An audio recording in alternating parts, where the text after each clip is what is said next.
Estamos acá en Agenda Política, un programa que te acerca a los protagonistas y a la actualidad de toda la zona norte.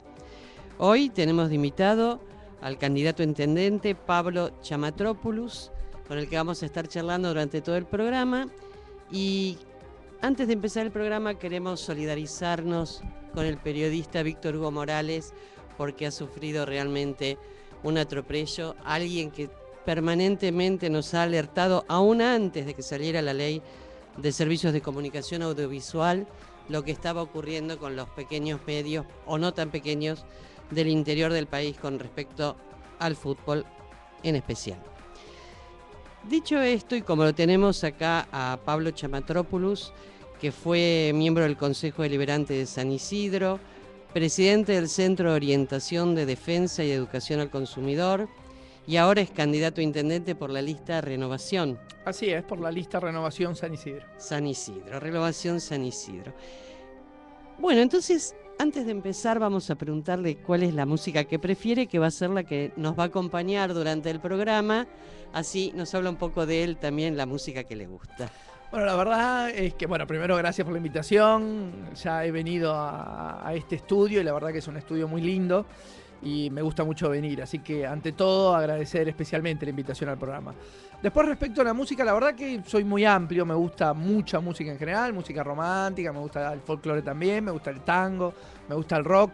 Pero si tuviese que elegir una, porque de eso se trata a veces la vida, los Redonditos de Ricota creo que me han acompañado en mucho tiempo de mi vida, sobre todo en la época en la que uno estudia y que quizás le dedica tiempo y se forma de alguna manera en gustos musicales y gustos culturales, y te diría que si tengo que elegir, Los Redondos está muy bien. Puestos a elegir entonces, Pablo elige Los Redondos de Ricota. Bueno, ya lo habíamos presentado, que es candidato a intendente, y vamos a escuchar ahora un poco lo que dicen de vos. A ver.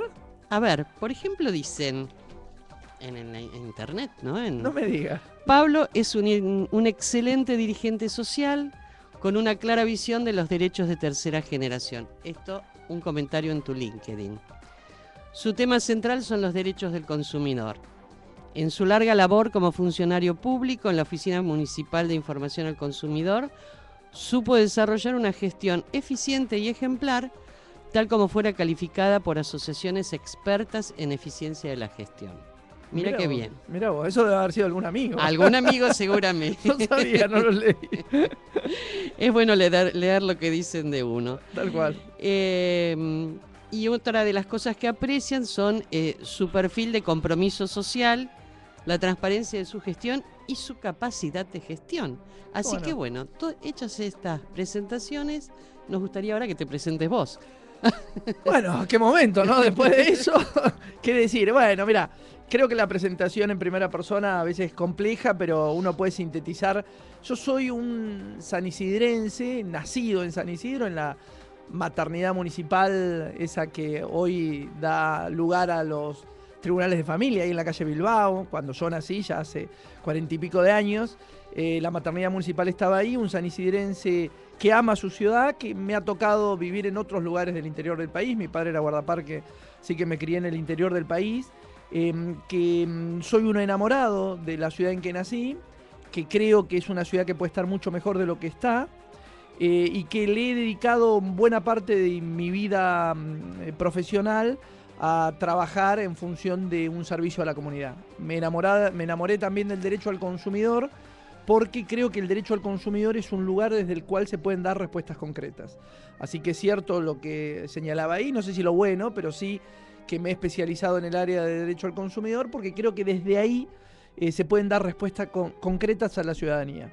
En algún momento mi identidad política ha tenido que ver con los derechos de los trabajadores. Soy hijo de la tradición política que hacia mediados del siglo pasado entendió que los derechos del trabajador eran un lugar desde la cual construir un colectivo político. Y la verdad que hacia principios de este siglo, o ya terminando el siglo pasado, década del 90, promediando la década del 90, vi en los derechos del consumidor esa posibilidad, ¿no? De un común denominador, en algo en el que consumidores somos todos y quienes no lo son es porque se han caído del sistema y el primer derecho del consumidor es el derecho al acceso al consumo.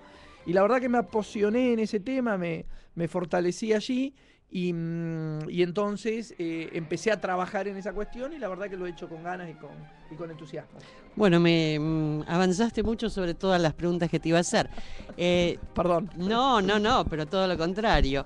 Yo te voy a preguntar cuándo había sido la primera vez o desde qué época te pensaste o tuviste expectativas con respecto a la participación en la política formalmente, ¿no? No, pero la pregunta es buena porque no tiene que ver así con el derecho del consumidor. Yo empecé, que fue típico para mi generación. Yo formé mi vida política al calor del advenimiento de la democracia. Claro. En el año 83 yo estaba cursando el 4º año y ahí era, te diría, casi inevitable para todos hablar de la política y hablar de la democracia porque éramos una generación de chicos de 16, 17 años que veíamos, por suerte, renacer la democracia y en ese momento a todos los chicos de mi edad nos daba un gran interés, pero a algunos en particular ese interés se traducía en acciones concretas. Así que en ese momento yo me interesé específicamente por la política, milité mucho en el movimiento de los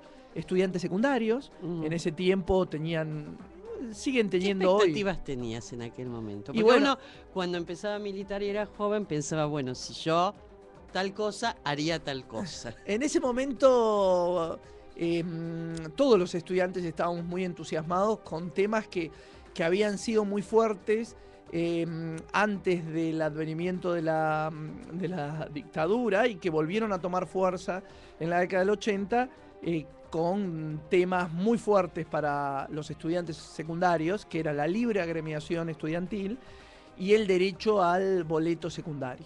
Esto, te diría, fueron como los dos grandes motores de esa época de organización de centros de estudiantes. Me acuerdo que originalmente se organizaban directamente en los colegios y después nos organizábamos regionalmente. Aquí en la zona norte había colegios muy importantes, el Nacional de Vicente López, el Nacional San Fernando, el Industrial de San Fernando también, el Industrial de San Isidro, colegios muy representativos de la zona norte que tenían sus centros de estudiantes y que nos organizábamos y trabajábamos juntos para, bueno, justamente por estas demandas que nos aglutinaban a todos y a todas. Uno de ellos era el derecho al boleto estudiantil y otro era la libre agremiación de los estudiantes secundarios, porque en ese momento era una discusión con el gobierno que nacía la democracia, que era el gobierno de Alfonsín en ese momento, que había generado una circular que tipificaba, organizaba y regulaba cómo se debía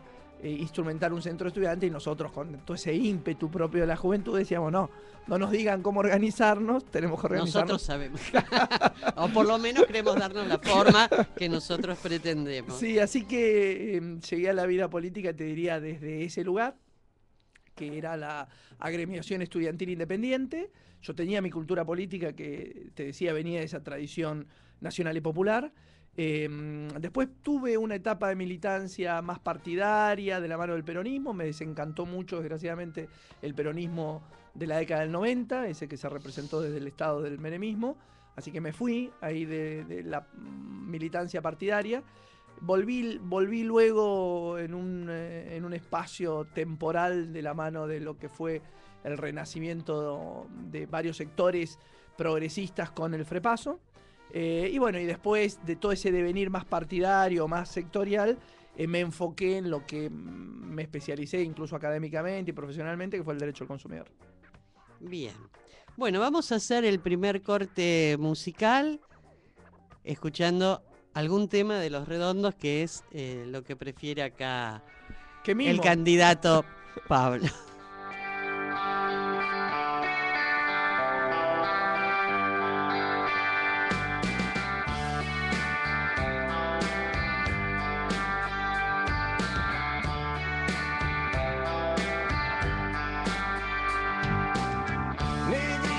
Ya se asustada, la hormiga se le durmió.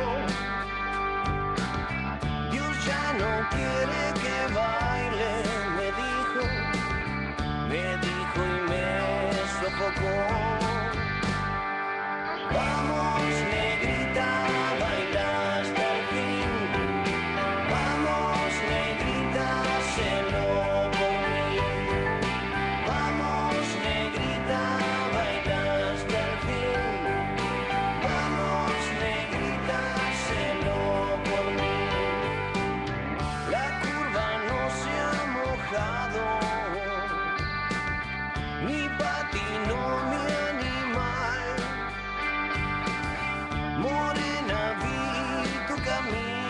rosa colgada, secando y arrebaté.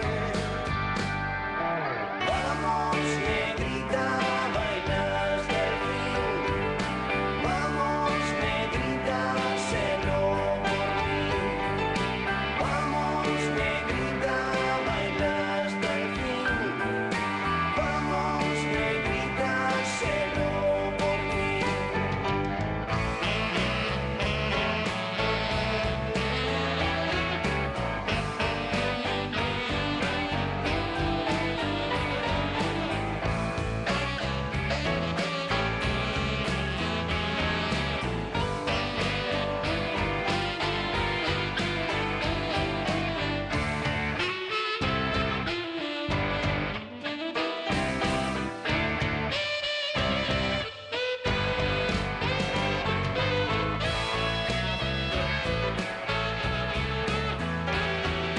Vamos, negrita, baila hasta el fin.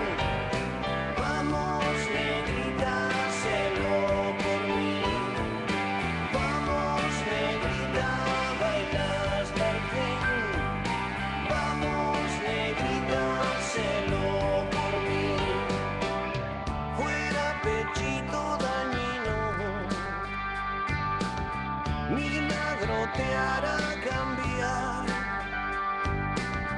Un dedalito de caña soplada y este ritmo zumbador.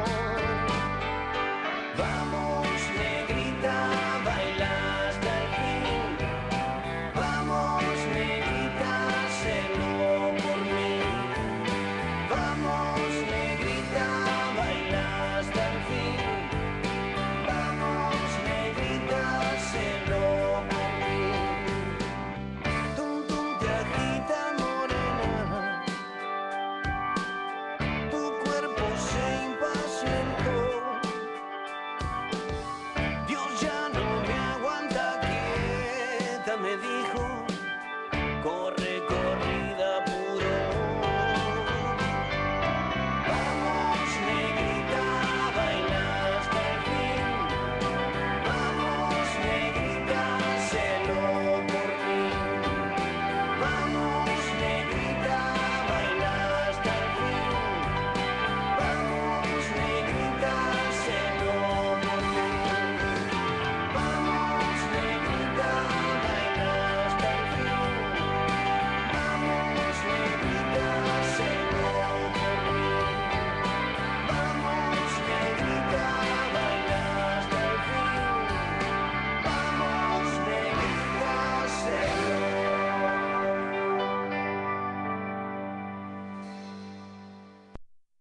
Única 94.5.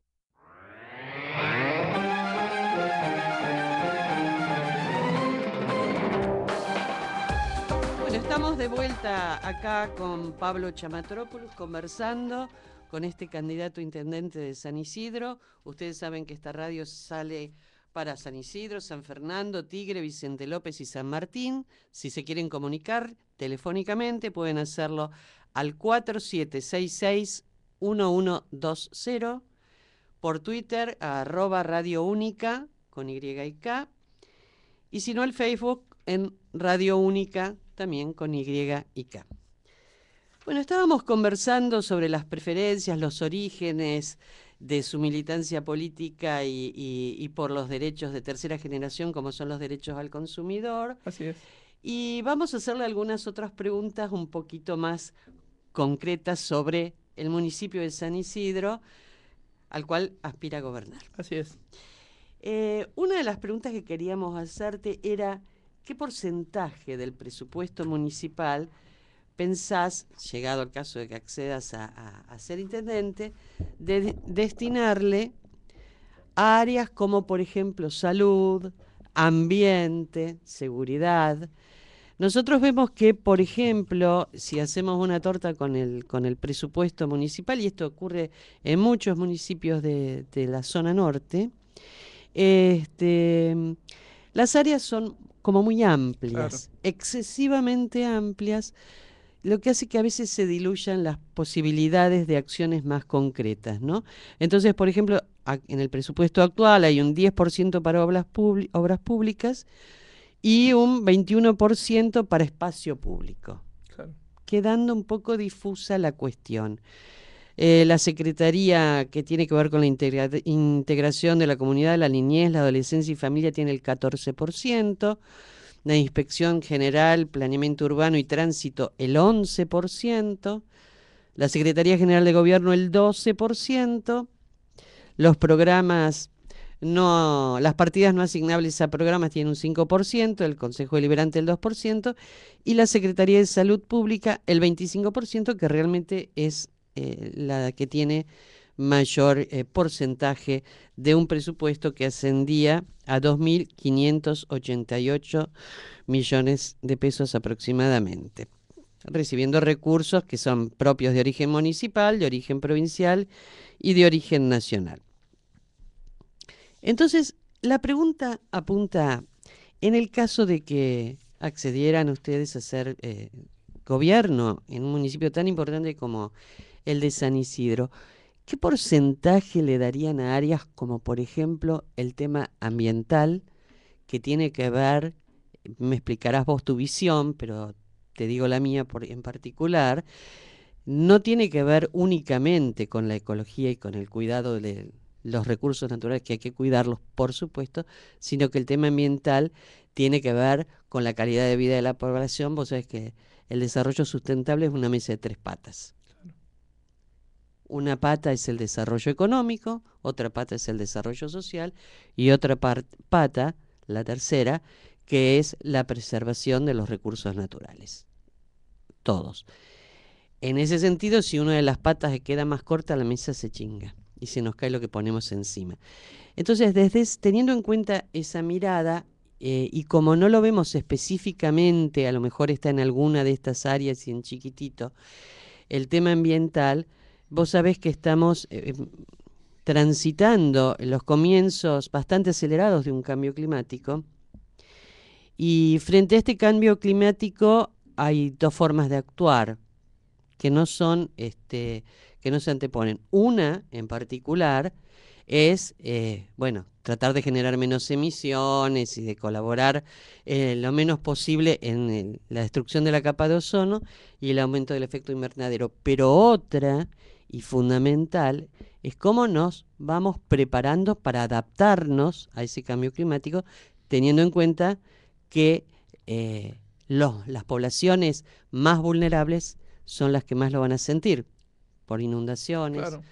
por Que ya lo están sintiendo. Que ya lo están sintiendo. Entonces, en ese marco y teniendo en cuenta que es uno de los ejes fundamentales que se trata tanto en la UNASUR, en el Mercosur, en Naciones Unidas, el tema del cambio climático, queríamos ver cuál había sido y si pensás destinar un área en especial a ese tema.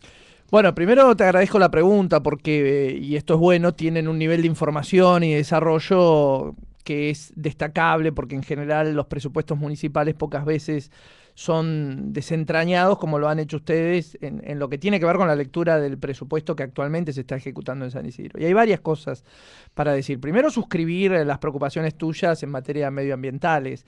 Respecto del primer análisis que vos hacés del presupuesto, lo primero que hay que decir es que estos 2.800 millones representan una cifra excepcional para cualquier presupuesto de cualquier ciudad argentina.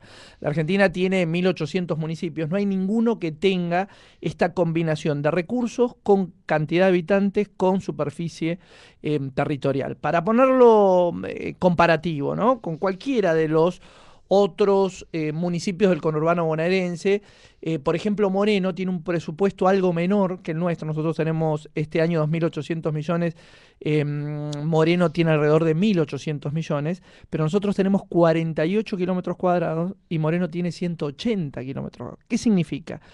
Que a la misma cantidad de dinero, San Isidro tiene que barrer, limpiar e iluminar la 1/4 parte del territorio que tiene que gestionar la Municipalidad de Moreno. Es decir, el mismo presupuesto, que no lo es porque San Isidro, estamos diciendo que tiene 1.000 millones de pesos más, entran, por decirlo de otra manera, entran 4 San Isidro dentro de un Moreno.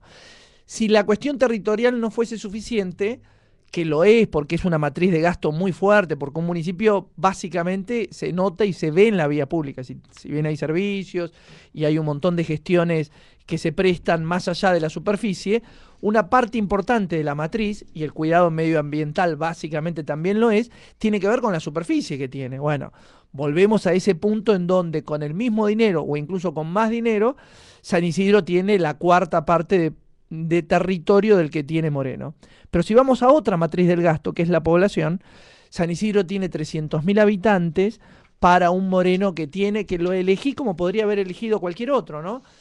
Moreno tiene alrededor de 500.000 habitantes y tiene casi el doble de población. Y finalmente, uno de los valores importantes que tiene que ver con el perfil social de la población, en San Isidro, si bien hay vastos sectores de pobreza y no solo la emblemática Villa La Cava, sino que otros sectores humildes, trabajadores y de carencias sociales graves, como puede ser la Villa San Cayetano, la Villa Uruguay, el Bajo de San Isidro, el Bajo de Boulogne, el barrio ferroviario, ahora la zona, por supuesto, de los monobloques, hoy se están perimetrando, se están haciendo una reja perimetral. Es decir, hay muchos sectores sociales vulnerables en San Isidro, pero el promedio de los sectores estadísticamente se le llama NBI, es decir, necesidad básica insatisfecha en San Isidro, es la tercera parte de lo que es Moreno. En Moreno está por encima del 40%, en San Isidro está en orden del 15%. Es decir, para que nos demos una idea, que no es poco, por supuesto, y que un pobre es una tragedia, ¿sí? Para decirlo claramente en términos humanos. En términos estadísticos, no es lo mismo para un Estado administrar una situación que la otra. En este contexto, San Isidro podría ser una ciudad enormemente mejor, más justa, mucho más equilibrada socialmente y con mucho más cuidado ambiental del que tiene.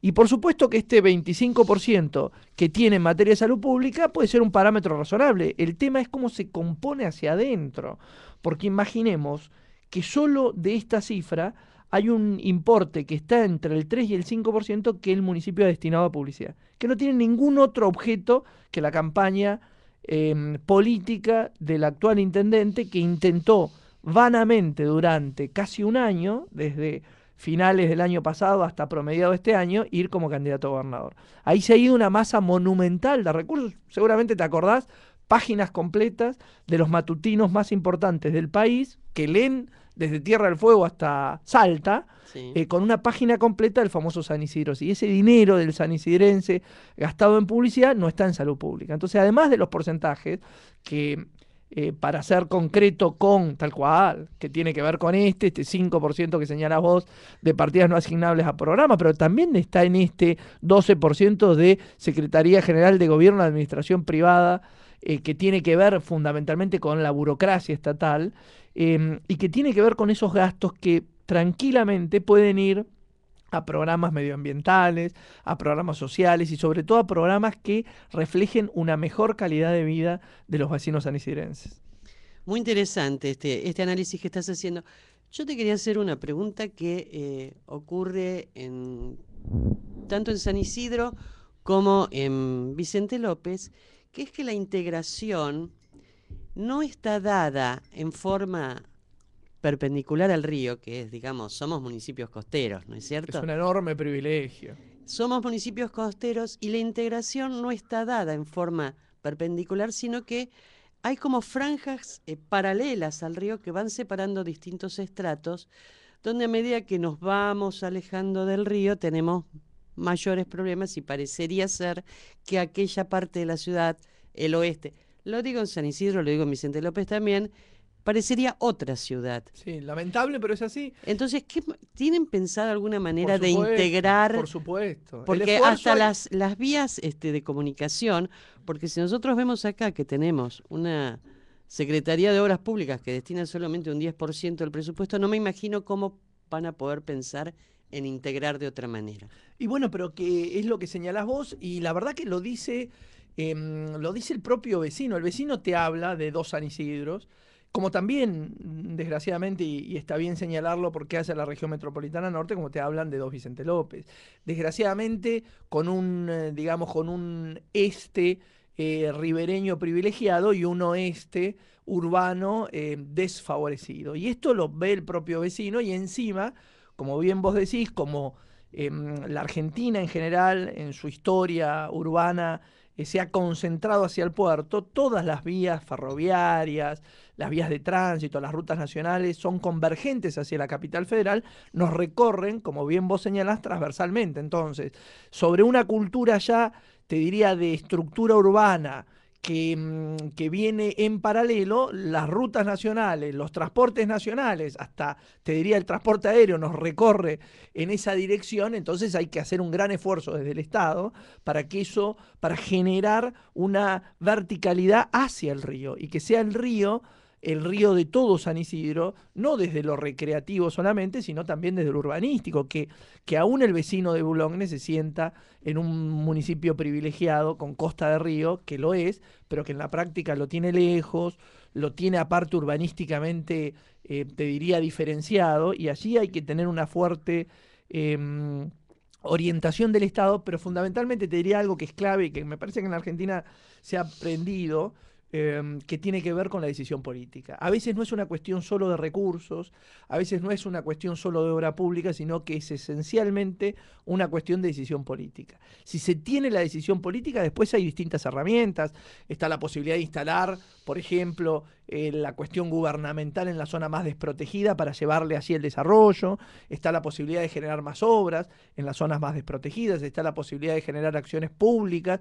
Pero antes de todo eso tiene que estar la decisión política. Y la decisión política sería entonces que esta torta de la cual habíamos hablado, le digo a los oyentes, los distintos porcentajes que se destinan a cada una de las áreas de gobierno, tendría que tener alguna modificación tal vez en los porcentajes. Por supuesto, primero me parece que hay que tener y recabar la opinión de los vecinos. Yo no puedo entender que en pleno siglo XXI, ¿no? En donde la democracia participativa ya es un común denominador de los países más modernos, nosotros todavía deleguemos en 3 burócratas y 2 funcionarios que hace 30 años que ocupan su sillón, la erogación y la recolección de los recursos públicos. Esto tiene que tener una participación de todos los vecinos, todos tenemos que opinar, es nuestro dinero cuando lo pagamos y es nuestro dinero, perdón, cuando se distribuye. En ese contexto tendríamos que tener la participación de los vecinos para decidir a quiénes le cobramos y cómo, y fundamentalmente de qué manera gastamos y con qué prioridades. Esto no se hace en San Isidro, desgraciadamente no se hace tampoco en otros municipios. Sí, en San Fernando se hace, en La Plata se hace. En el Partido de la Costa se en hace. En el Partido de la Costa se hace, en Morón se hace. Es decir, hay municipios que han entendido que hoy la participación comunitaria es ineludible. Con lo cual, yo te diría que los presupuestos municipales ya no pueden estar ajenos a la participación del público. Pero además, y en esto me parece central, la decisión política, ¿sabés qué es? Es querer hacerlo. Después vemos cómo, después vemos con qué herramientas, pero si uno no quiere primero realizar, si ustedes no hubiesen tenido el deseo de invitarme, yo no estaría acá. Desearon invitarme, quisieron invitarme y ahí nos pusimos de acuerdo, tal día, tal hora, en tal lugar, y entonces fue posible. Pero primero hay que tener la voluntad. Yo lo que no veo, y esto tengo que ser claro, a veces quizás no por maldad, sino porque hace tanto tiempo que están allí que no creen que sea necesario, no lo ven como una prioridad, pero lo que yo no veo es querer ir en esa dirección. Y generar, tu planteo sería generar espacios de participación ciudadana para que se involucre, porque también no es solo un derecho, sino una responsabilidad de los ciudadanos de cualquier comunidad, de los pobladores de cualquier comunidad, de involucrarse. Pero lo hacen si está el camino, ¿eh? Obviamente, por eso, la idea sería generar espacios de participación para, por ejemplo, algunas áreas de gobierno, o todas, o algunas en particular, en general se empieza con algunas, trabajar con un presupuesto participativo. Claro, claro, el presupuesto participativo, nadie pretende que el vecino decida la totalidad de la masa de recursos públicos, porque no es posible, porque hay una matriz técnica y que ya está predeterminada, porque los estados funcionan de ese modo. Ahora, si a poner las prioridades, claro, ver cuáles son las prioridades en cada sector. Respecto de algunas obras respecto de otras, respecto de la orientación general. Una parte tiene que ver con el voto, ¿no? No es lo mismo votar un partido progresista que votar un partido, digamos, liberal o un partido más de Conservador. derecha o más conservador, tal cual. Hay una parte de la orientación que claramente se da en el voto respecto de los candidatos que elegimos, pero la más importante creo que sucede sobre la cotidianeidad de la gestión y no hay por qué privarse de las ideas y sobre todo de la voluntad cotidiana de los vecinos. Y No, esto es desde ya. posible. Sí, claro que es posible. ¿Cómo pensás mejorar, si es que pensás mejorar, los ingresos del municipio? Bueno, hay muchas formas, hay muchas formas. Primero, este es un municipio que tiene poca vocación de ejercer el poder de policía en materia estatal. Esto lo digo con autoridad porque yo fui durante 7 años funcionario público de la gestión de Pose, del primer Gustavo Pose, aquel que transitó la gestión entre el 2000 y el 2007, y fui justamente a partir del año 2004 que logramos la emancipación municipal de las facultades sancionatorias de los municipios de la provincia de Buenos Aires, que por suerte en ese momento la gestión del gobernador, en ese momento era Felipe Solá, facilitó que los municipios sean autoridad de aplicación, encontraba una gran dificultad porque es un municipio que no tiene esa vocación de regular positivamente la actividad en general. Tienen esta que heredaron del viejo conservadurismo de Amigos y Entenados, pero no tienen esa vocación del Estado regulador, de que el Estado es un garante del bien común y por lo tanto tiene que tener para sí la regulación estatal. Lo digo porque si vos haces un rápido repaso, el municipio tiene una gran capacidad de, por ejemplo, de recaudación propia, pero no tiene sanciones económicas por leyes que tiene a su cargo, como por ejemplo la Ley de Defensa del Consumidor, la Ley de Lealtad Comercial, la Ley de Tallas y Medidas, la Ley de Control de Venta en la Vía Pública, la Ley de Control de Alcohol a menores. Si uno registra o ve los registros de esas sanciones, no va a encontrar sanciones significativas, mucho menos en cuestiones más graves, como tienen que ver con las cuestiones de tránsito. Los vecinos cotidianamente nos señalan que no hay inspecciones de tránsito, ni hay controles efectivos en zonas barriales, al lado de donde hay colegios, y que el control de tránsito está solamente al servicio de una empresa que es de Tres Vivos, que es la empresa de, digamos, de estacionamiento medido, que muchos vecinos se sorprenderían respecto del canon que abona esta empresa, porque hay que decirle que el canon que abona esta empresa, que hace más de 20 años que es la concesionaria en exclusividad del estacionamiento medio de San Isidro, es de 0 pesos. La empresa paga 0 pesos, a pesar de que gana millones de pesos con esos famosos cospeles, y que tiene un montón de inspectores de tránsito que están controlando si pusimos o no la fichita. Pero no están controlando si al lado de un jardín municipal, si al lado de un colegio primario, Claro. si al lado de una plaza pasa un auto a exceso de velocidad. Entonces, en esta cuestión, te diría, el municipio ha perdido una capacidad contributiva muy importante del Estado, que es la de ejercer el rol de policía en materia de las cuestiones que tiene a su cargo, en donde el eje no está en la recaudación, sino está en el de garantizar el ejercicio adecuado de la ley, pero que además indirectamente hay un ingreso estatal por aplicación de multas. También, por supuesto, tiene que peticionar como corresponde su coparticipación, sobre todo para obra pública, y tiene que garantizarse los recursos propios, sobre todo en zonas muy acomodadas, en donde hay vecinos con una gran capacidad contributiva que pueden colaborar para que el Estado municipal sea tan o más potente económicamente de lo que es. Bueno, veo que en ese tema vienen claro. Con respecto al tema de la seguridad, me refiero en términos generales lo que estábamos hablando de los controles que hay sobre esta empresa que paga 0 canon, que la verdad es bochornoso escucharlo. Y sobre aplicar ese poder de policía que sí le corresponde al municipio, también le corresponde el poder de policía en cuanto a las cuestiones ambientales de las industrias, por ejemplo. Bueno, y ahí hay una clave, ¿no? Es decir, ser indulgente en materia medioambiental con las sanciones que hoy la normativa prevé y establece, Es ser cómplice. claro, y no solo es un perjuicio económico para las arcas municipales, sino que es un perjuicio para las generaciones futuras, porque el cuidado del medio ambiente ya no es una cuestión, digamos, de una facultad que podemos disponer libremente, es una obligación taxativa de la Constitución Nacional y, por supuesto, de la calidad de vida, fundamentalmente de las generaciones futuras. Y actuales también. Ujú. Estamos teniendo. Porque hay una cuestión que debe verse en los municipios. Fundamentalmente, lo que vos no invertís en tema ambiental, tenés que invertirlo en salud. Claro. Porque de alguna manera la gente se te va a enfermar y termina yendo al hospital público. Y con respecto a eso, te hago la última preguntita antes de ir a algunas preguntas que vinieron telefónicamente. ¿Cuál sería la relación con el sector productivo, industrial productivo? Digamos, acabamos de hablar de este tema de ejercer control de policía, pero digamos, alguna cuestión de fomento, alguna Por cuestión... supuesto. Yo he sido secretario de Industria y Comercio de la Municipalidad de San Isidro entre el año 2004 y 2007, cuando renuncié. Mi primer cargo era subsecretario de Defensa del Consumidor y luego cuando fui integrado al gabinete, ese fue el cargo, con lo cual tenía las dos áreas, el área de Defensa del Consumidor y el área industrial o comercial.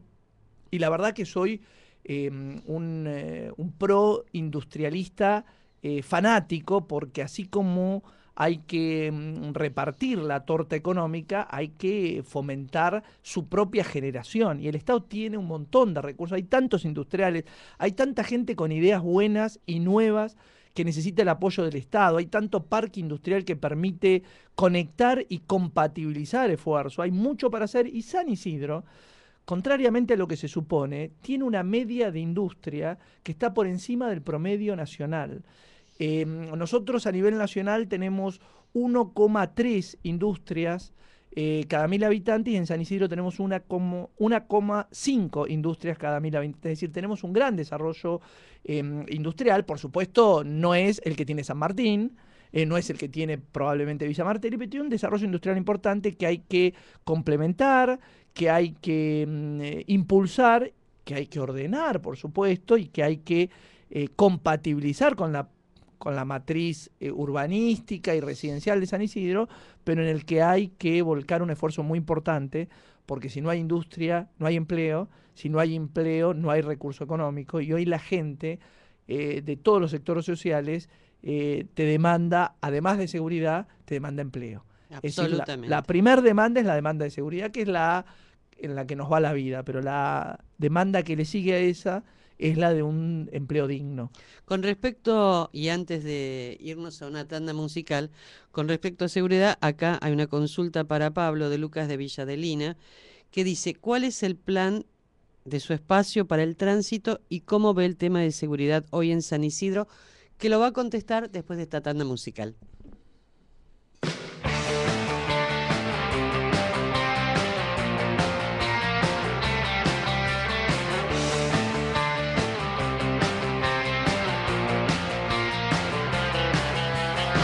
Y ahora tiro yo, porque me toca en este tiempo de plumaje blanco, un nudo con tu voz y un sigo como yo, vencedores vencidos. Te has fugado, me humo de la alarma, ensayo general para la farsa actual, teatro antidisturbio. Se rompe loca mi anatomía con el humor de los sobrevivientes, de un nudo con tu voz, de un sigo como yo, vencedores vencidos.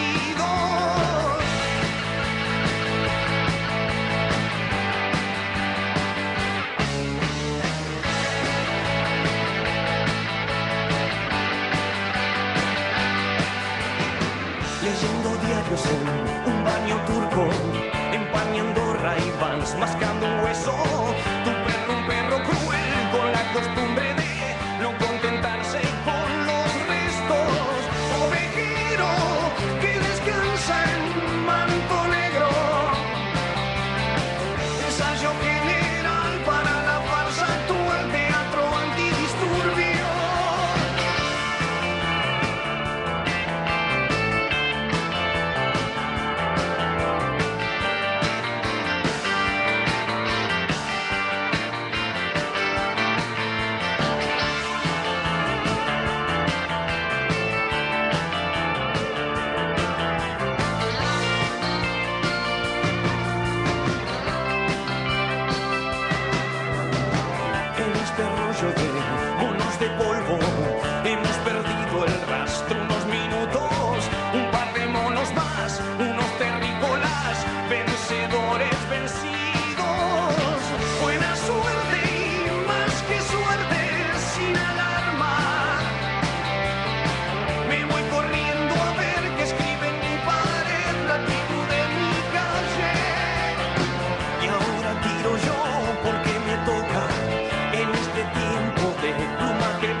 Única 94.5.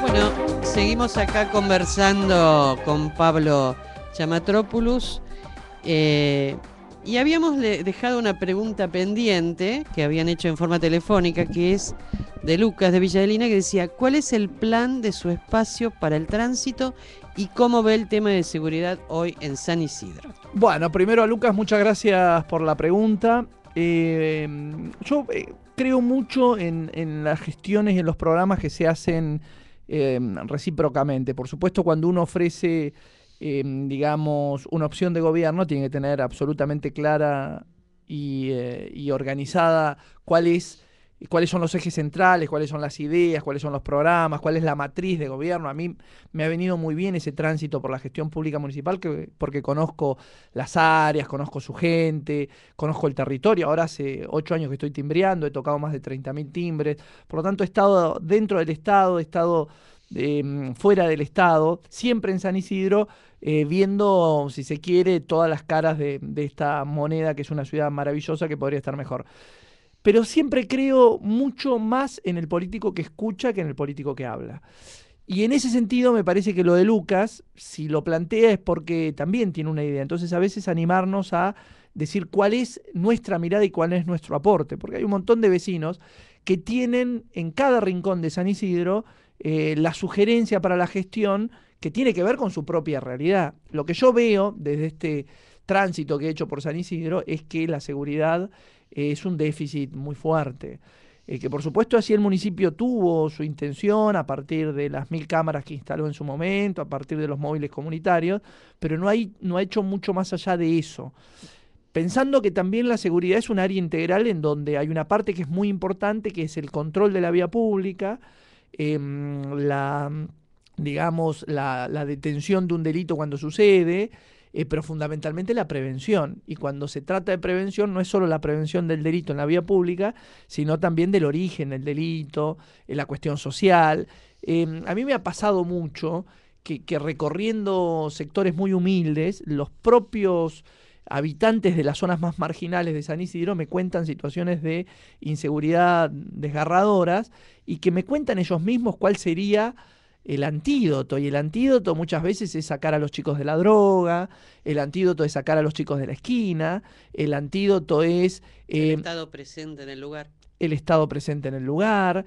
Y entonces eso que no tiene que ver con la Cámara también previene en materia de inseguridad. Ahora, cuando uno habla de un delito en la vía pública, también tiene que estar el Estado para vigilarlo. Y yo creo que San Isidro es el primer municipio del país que podría tener un control universal de la vía pública. Yo me acuerdo en el año 2007, todavía no habían surgido las cámaras en la vía pública, yo era candidato a intendente. La verdad que llegar a la intendencia, por lo que veo, me va a llevar o me va a costar muchas elecciones y no tengo miedo que eso suceda porque estoy dispuesto a esperar. Creo que en la vida el objetivo se le cumple a quienes son perseverantes.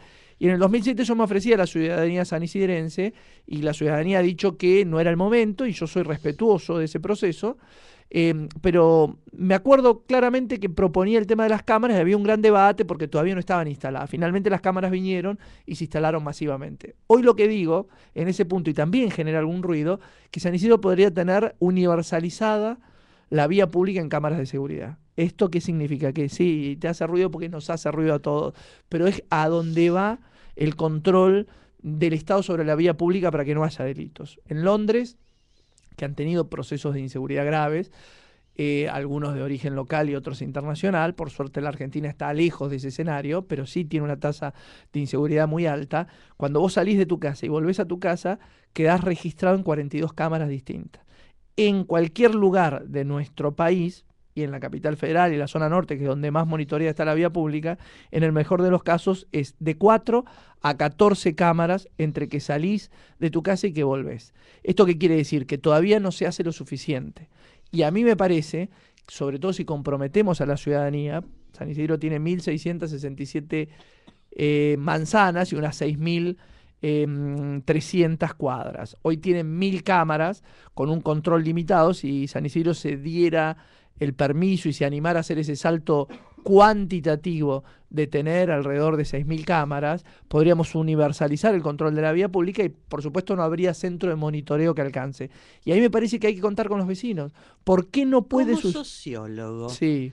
a ver, hace un análisis un poquito más profundo de ese control, ese gran hermano vigilando y haciendo perder un poco la privacidad de cada uno de los seres humanos que transitan por una ciudad. Y la verdad es que no le tengo miedo, y te cuento por qué. Porque A ver, convénceme, porque está bueno, está bueno. Es difícil, porque nos sentimos de alguna manera vigilados. Pero mira, te voy a decir una cosa. La vía pública es pública y la intimidad se registra fronteras adentro de nuestros domicilios, fronteras adentro de nuestras casas, fronteras adentro de nuestros colegios. a mí, ¿sabes lo que me preocupa? Contame. Y estamos en un momento de absoluta libertad, democracia, todo fantástico. Y espero que esto siga por muchísimos años más, para siempre. Por supuesto. Así va a Porque ser. quienes hemos vivido otras etapas, no queremos volver a vivirlas.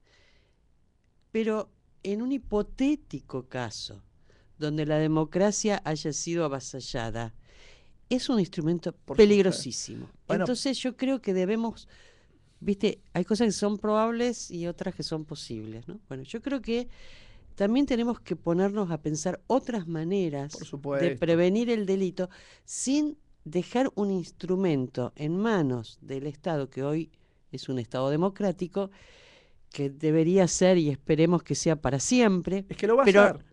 no. Es que lo va a hacer. No, ya no hay espacio. Por suerte, mira, no te puedo acompañar en esa hipótesis y te voy a decir por qué. Porque yo creo que hemos avanzado. Mira, yo estoy convencido que la generación de mis hijos son mejores que nosotros. Y nosotros somos mejores que nuestros padres. ¿Por qué? Y es muy fácil. Nuestros padres asumieron como válido, y esto lo hago sin ninguna disquisición de sector político, que la violencia es una herramienta política. Y para nosotros eso ya no es viable. Nos parece hasta un atropello que alguien en medio de una discusión le dé una piña a otro. No nos parece algo que está mal. Nuestros hijos están un paso más allá y tienen un nivel de tolerancia que a nosotros nos sorprende. Mi hijo hoy milita en un colectivo de género, que es la militancia que viene, la militancia social, la militancia sectorial, no ya la militancia partidaria. Yo te decía al principio de la nota que soy hijo de una identidad que pondero y respeto mucho, que es la que creía que los derechos del trabajador generaban un colectivo común que nos daba digamos, una identidad política, y la reivindico. Ahora, también es cierto que en las culturas políticas de nuestros padres uno era peronista o radical y el pensamiento estaba puesto al servicio de justificar esa pertenencia. Los chicos de hoy piensan críticamente todo y no tienen un paquete en el que meten las ideas de un sector, sino que discuten todo, critican todo y tienen una mirada, te diría, muy libre respecto de estos corsets que teníamos nosotros. En ese sentido, creo que nuestra generación, que ha vivido la desgracia del límite a la democracia, no lo permitiría. Y lo que es mejor aún, las generaciones que nos siguen tienen un nivel de libertad en donde no pueden imaginar un escenario en donde tres tipos, por más armas que tengan, gobiernen un país. A lo mejor no es por las armas. Bueno, claramente que hay factores de poder y claramente tal cual. Pero bueno, esta es una discusión que casi por ahí filosófica.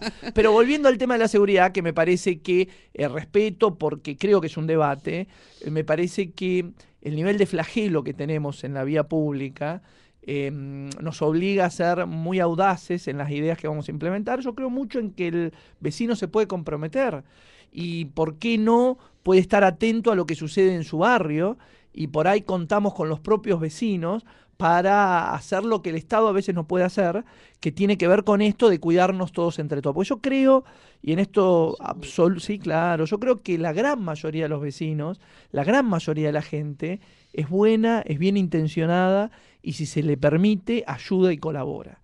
Lo que hay que es generar los mecanismos, hay que cuidar a los buenos y sobre todo hay que permitir que la gente participe activamente. Por supuesto hay otros mecanismos, pero me parece que la clave viene de ese lado, de darle a los ciudadanos la posibilidad de que estén ellos también involucrados con los temas que les preocupan.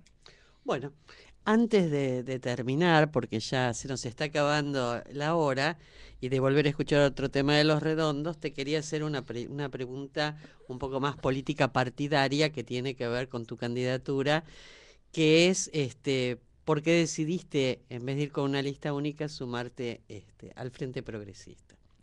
Bueno, es buena y valoro también la pregunta porque nos permite reflexionar respecto de la elección en distintas categorías. Yo he tenido en las elecciones que disputé, que participé en San Isidro del 2007 a la fecha, elecciones en las que he ido en Alianza Nacional y en elecciones en las que he ido como partido vecinal. Yo presido un vecinalismo y soy un fanático de la política vecinal porque creo mucho en ir desde lo particular hacia lo general. Creo que nadie puede promover grandes cambios nacionales si antes no aporta debidamente soluciona los problemas de su cuadra. Yo creo esto de pinta tu aldea y pintarás el mundo, ¿no? Me parece que la caridad bien entendida empieza por casa.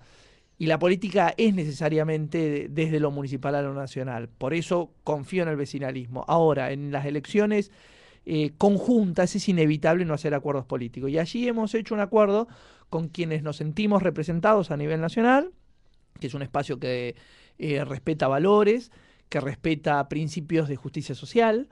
El lema central del progresismo tiene que ver con eso, con valores éticos a la hora del ejercicio del cargo público y valores sociales a la hora de sostener el equilibrio y fundamentalmente la justicia social. Esos dos valores me permiten a mí confluir en un espacio que nacionalmente da su disputa y que nos permite a nosotros enfocarnos en la nuestra, que es donde estamos fundamentalmente trabajando, que es reemplazar un oficialismo que hace más de 30 años que gobierna en San Isidro, yendo más allá de cualquier lógica temporal. Y en las PASO, las internas son 4. Así es, y en las PASO nos toca una tarea. Deciles a los vecinos, a ver, que te están escuchando, por qué de estas 4 alternativas que tiene el Frente Progresista, sería bueno que te votaran a vos. A ver, primero voy a decir algo que no es simplemente algo pretendidamente desde la corrección política, sino algo desde lo que creo honestamente. Cuando yo me ingresé al espacio progresista, les pedí especialmente un respeto y una consideración por la fuerza que ya estaban en el espacio, porque me parece que eso hace a la riqueza. Hay 3 otras fuerzas locales que expresan la diversidad del progresismo en San Isidro. Una es la del Partido Socialista, otra es del espacio GEN, que es el espacio que nacionalmente representa a Margarita Stolbizer, y otra es del espacio Libres del Sur, que es uno de los partidos que integra la Alianza Nacional. Yo te diría que en mi caso particular he sido un dirigente que se formó y que construyó su trayectoria política en el objetivo de reemplazar al posismo sanisidrense, que ha cumplido una etapa y creo que hoy se daña a sí mismo manteniéndose en el poder más allá de lo razonable. Respecto de mis colegas en las otras listas, creo que expresan con fidelidad y con calidad los estandartes del progresismo, tanto del socialismo, que tiene así candidatos de fuste, como Espacios Libres del Sur, que tienen un candidato a gobernador que es Ceballos, como el espacio que representa a Margarita Stolbizer. Por lo tanto, más que decirle al vecino sanisidrense por qué optar por la fuerza nuestra en detrimento de las otras, le diría al vecino sanisidrense que mire el espacio de Margarita Stolbizer a nivel local, que tiene 4 potentes herramientas políticas y que hemos construido una alternativa muy rica para que tenga un menú de opciones, y que esto nos garantiza que el que gane, ganará respecto de 3 alternativas muy potentes. Por tanto, lo digo esto convencido, que hemos logrado articular una diversidad electoral como ir a un restaurante y tener una carta realmente muy distinguida. Es lo mismo que pasa al electorado sanisidrense. Y en este sentido, perdón, me parece que es un orgullo para el espacio, que es un espacio que no tiene el calor del Estado, no es gobierno a nivel nacional, no es gobierno a nivel provincial, no es gobierno a nivel local. sobre todo a nivel local, que importa, y sin embargo ha tenido la capacidad de presentar 4 fuerzas políticas que creo las 4 tenemos de distintos lugares una gran representatividad, y estoy seguro que el vecino va a tener así para elegir la que sienta más cerca, pero cualquiera de esas elecciones va a ser positiva. Bueno, muy bien. Acá tenemos una última pregunta que vamos a pasar al aire. Llamaron un montón de oyentes, pero ya se nos termina el tiempo. Es Analía de San Isidro. Dice saludos para Pablo.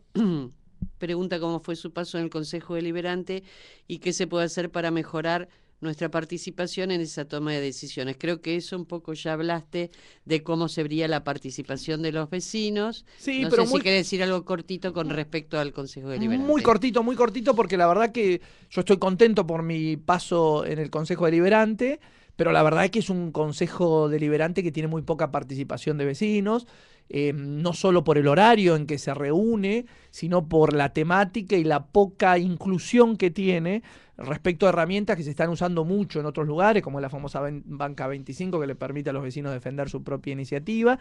Y además encontré como un comportamiento muy de grupo, en donde había algunas cosas que se discutían, otras que no, en el marco de muchos privilegios para los concejales, desde el más sencillo, que es tener un estacionamiento propio, que no tiene un médico, que no tiene un periodista, que no tiene un ingeniero agrónomo, o que no tiene, de repente, no sé, un policía que está de civil, no tiene el privilegio que tiene un concejal, que es tener un estacionamiento libre, disponible, gratuito, las 24 horas del día y los 365 días del año. Así que te diría, para cerrar con eso, que encontré un Consejo Deliberante que tiene formalmente todas las herramientas de la democracia que disfrutamos, pero que le falta un poquito de participación vecinal y quizás de algunos concejales que entren con más ganas de meter vecino, pueblo, profesional, estudiante y sobre todo entusiasmo al Consejo Deliberante y menos privilegio de una clase política que ya dio testimonio, que ya ha hecho lo suyo, por lo menos en San Isidro, y que está bueno que le agradezcamos, pero que la reemplacemos por otra con nuevos bríos.